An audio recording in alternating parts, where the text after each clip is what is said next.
বন্ধুরা, এই হচ্ছে রাধার বাড়ি। আর এইখানে তো অভিজিৎ ঘুমিয়ে আছে।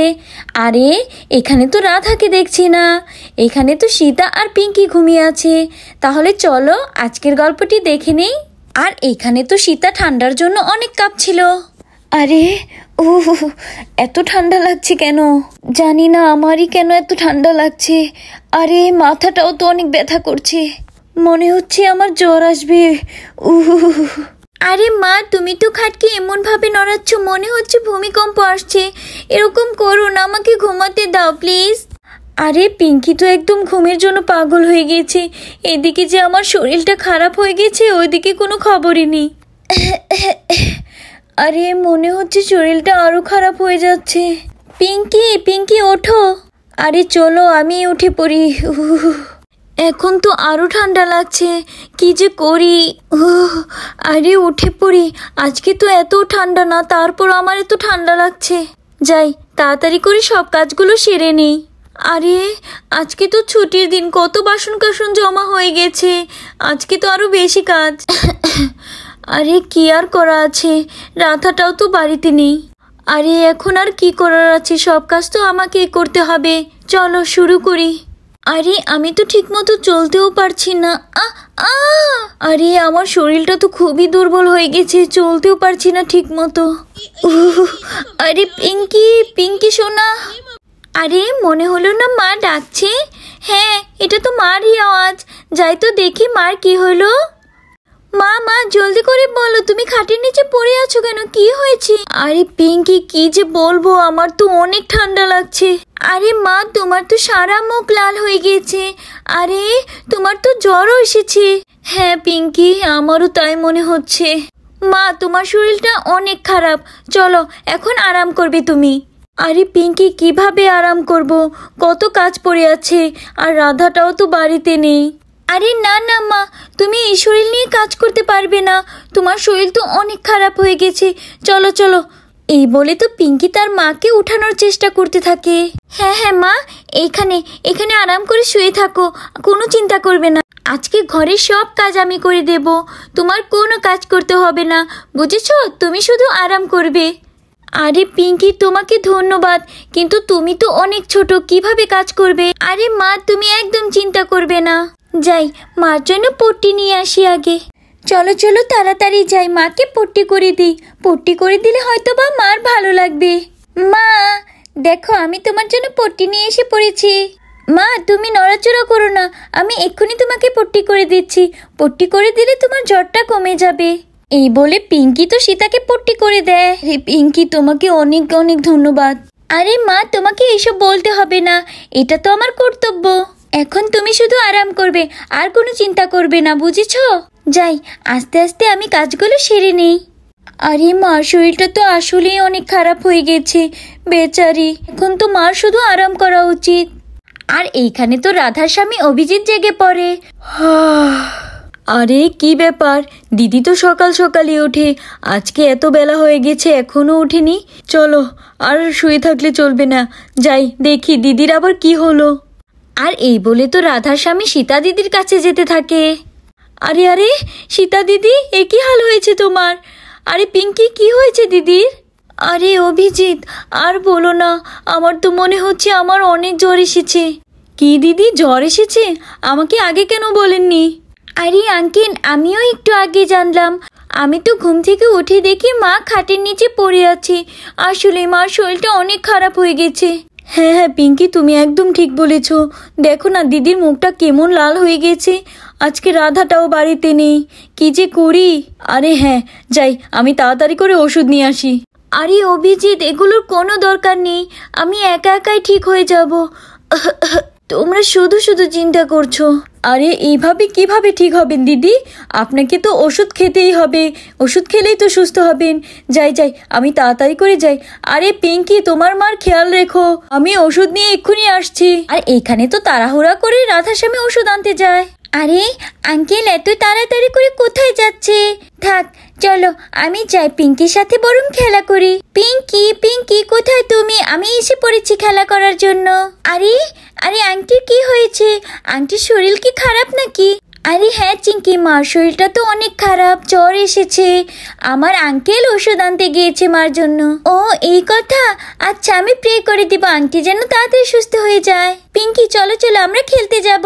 আরে চিঙ্কি আমি তো যেতে পারবো না, আমার মাকে কাজে সাহায্য করতে হবে। যাও চিঙ্কি তুমি খেলা করো, আমি তো তোমার সাথে যেতে পারবো না আজকে খেলার জন্য।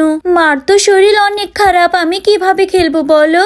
আচ্ছা পিঙ্কি আমি তাহলে যাই, খেলা করে গিয়ে। যাই যাই। আরে চিঙ্কি মজা করো। আরে আরে আমি এটা কি করতে যাচ্ছি, আমি কত বড় সেলফিশ। আরে আমার তো পিঙ্কিকে সাহায্য করা উচিত, ওর মার শরীরটা কত খারাপ, নইলে আমি কিসের বেস্ট ফ্রেন্ড হলাম। পিঙ্কি পিঙ্কি দেখো আমি এসে পড়েছি, চলো আমিও তোমাকে সাহায্য করব। কি চিঙ্কি তুমি আমাকে সাহায্য করবে? আচ্ছা চলো। হ্যাঁ হ্যাঁ চলো আমরা কাজে লেগে পড়ি সবাই। আরে পিঙ্কি রাত্রে কি তোমাদের এখানে বিরিয়ানি রান্না হয়েছিল নাকি, এত বাসনপত্র? আরে হ্যাঁ চিঙ্কি রাত্রে বিরিয়ানি রান্না হয়েছিল, তার জন্যই তো এত বাসনপত্র। কোনো সমস্যা নেই চিঙ্কি, তুমি ঝাড়ু দিয়ে দাও। সত্যি পিঙ্কি? আচ্ছা আমি ঝাড়ু দিই, তুমি তাহলে এগুলো পরিষ্কার করো। যাই যাই আমি ঝাড়ু দেওয়া শুরু করে দেই। পিঙ্কি তুমিও কাজে লেগে পড়ো। আচ্ছা আচ্ছা চিঙ্কি তুমি ভালো মতো ঝাড়ু দাও, আমি এগুলো পরিষ্কার করছি। এই বলে তো চিঙ্কি ঝাড়ু দেওয়ার জন্য চলে যায়। আর এখানে তো পিঙ্কি বাসন ধোয়ার জন্য বালতি ভরে পানি নিয়ে আসে। যাক ভালোই হয়েছে, আমাকে বাসনপত্র ধুতে হয়নি, আমার তো বাসনপত্র ধুতে একদম ভালো লাগে না। চলো চলো এবার ভালো মতো ঝাড়ু দিনে, সবকিছু কেমন ময়লা হয়ে গিয়েছে, আজকে তো সব পরিষ্কার করে দেব। আর এইখানে তো আমাদের পিঙ্কি বাসনপত্র ধোয়ার জন্য বসে পড়ে। আরে বাপরে কত বাসনপত্র, আর এইখানে তো পিঙ্কি আর চিঙ্কি বাড়ির সব কাজ করতে থাকে।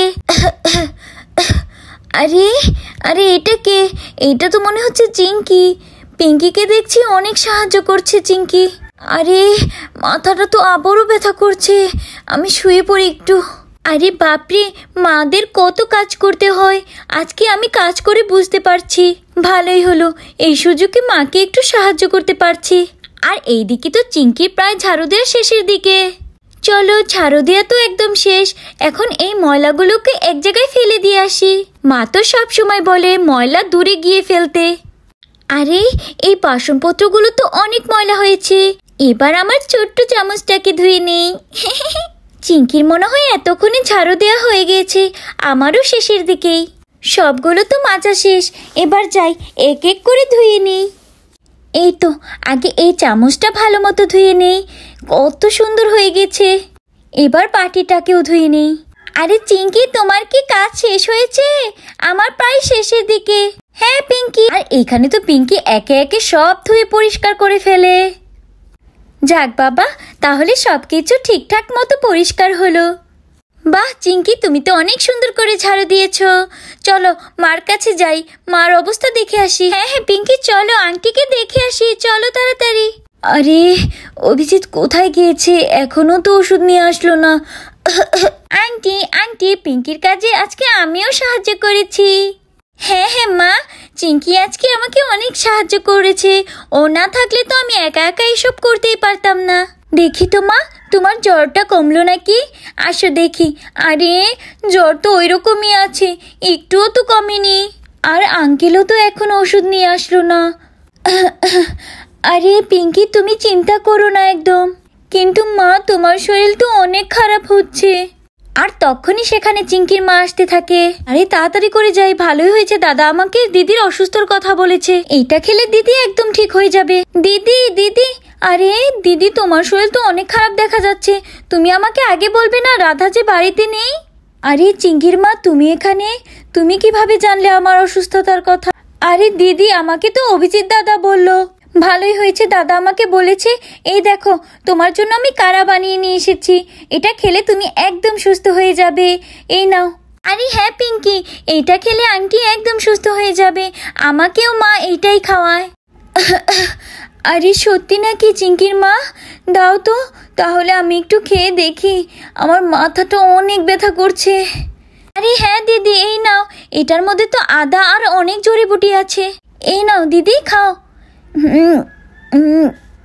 আরে থাকতে দাও, আর খাবো না, অনেক তিতা হয়েছে চিঙ্কির মা, আর দিও না, খুব তিতা। এই বলে তো সীতা আবার শুয়ে পড়ে। আরে দিদি তিতা হলেই তো তাড়াতাড়ি ঠিক হবে। এই তো রেখে দিলাম, একটু পরে কিন্তু আবার খাওয়াবো। চিন্তা করো না দিদি, আমি সব রান্না বান্না করে দেব। আরে মা, তোমার মুখ তো একদম ঠিক হয়ে গেছে, এখন আর লাল নেই। হ্যাঁ পিঙ্কি, ঠিক বলেছ, এখন আমার একটু একটু ভালো লাগছে। দেখেছো, বলেছিলাম না দিদি, কারা খেলে একদম ঠিক হয়ে যাবে। বন্ধুরা, তাহলে আজকের গল্পটি এই পর্যন্তই। আমার গল্পটি যদি তোমাদের ভালো লেগে থাকে তাহলে লাইক সাবস্ক্রাইব করে পাশে থাকবে। Bye bye.